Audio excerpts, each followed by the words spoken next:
This is part 1 of a 2-part series on comprehensive neonatal care, the piglet perspective. In the following slides, we will review the main strategic areas to implement an extended and successful neonatal period care for both the piglets and the sows. From a piglet perspective, we want to reduce the birth-to-nurse interval and improve piglet vitality the first 24 hours after birth. There are 4 goals in active piglet monitoring. All goals are equally important to accomplish. In the next few slides, we will discuss the first goal, drying the piglet. What does active monitoring mean? It means to be present every 20 minutes for the sow and the piglet's well-being. The labor force is allocated by 1 technician per 20 sows farrowing. And make sure to support the busiest days of the week, especially the first 2 hours of the day. Active monitoring also includes recording each intervention. That means each time you visited and how you intervened with her, how many piglets were born alive, and how many mummies or stillborns she's had. Target the small and medium piglets and under 3 pounds at birth. Mark to identify them for the other employees to make sure that they keep a close eye on them.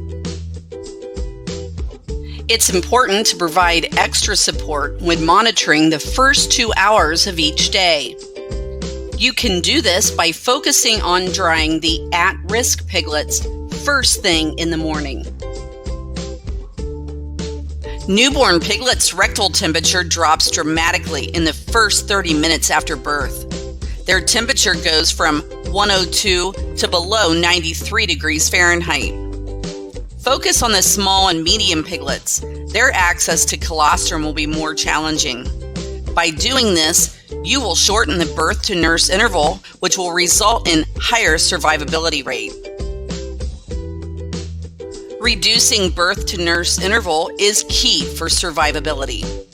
After drying the piglet, place them on the udder to establish their first udder interaction. Beware that some piglets will need extra support in finding the udder. What is the udder interaction? The small, medium-sized piglets are the at-risk population. They will require extra attention to establish the suckling behavior. In the following slides, we will discuss the second goal in active monitoring, keeping the piglets warm. Follow the best practices for farrowing room setup. First, make sure you have proper room temperature. Second, proper microenvironment, which is between 95 to 98 degrees Fahrenheit. Avoid drafts and ensure all heat sources are working. Review piglet behavior at each observation every 20 minutes during monitoring for all the litters in the room, and adjust heat sources accordingly to how the piglets are behaving right away. It is very important first thing in the morning to identify all the piglets in need of attention. Dry them, place them under a heat lamp, then place them on the udder. Assist piglets that are disoriented inside the farrowing space that are active but they are not nursing. In the following slides, we will discuss the third goal of active monitoring, keeping the piglet safe. By assisting the sows and the piglets, you are keeping them safe. This will increase the piglet's viability at birth and also reduce the number of stillborn piglets. Active monitoring means checking each sow every 20 minutes while the monitoring team is on duty.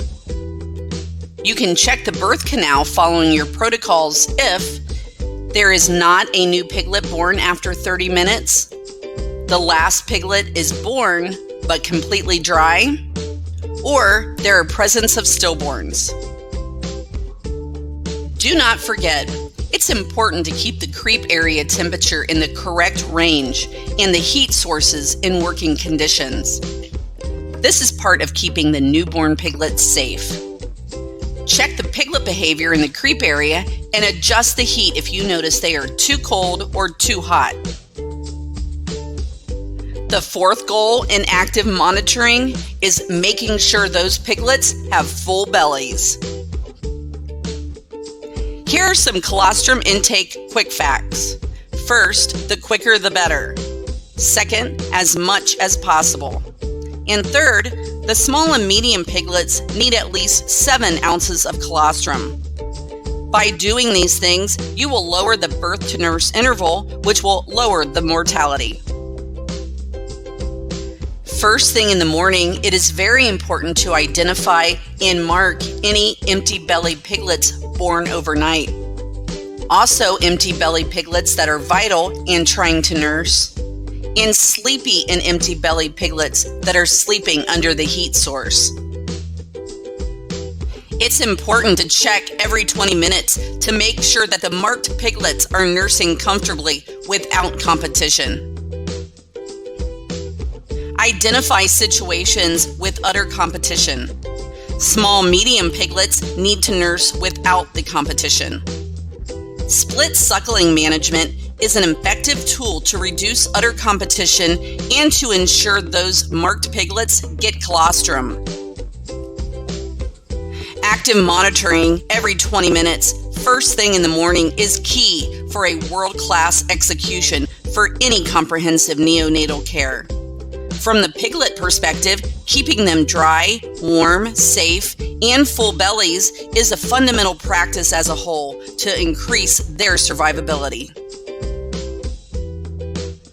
These are general recommendations, and we encourage the production staff to follow the farm protocols. Farms should have procedures created and approved by their production management head.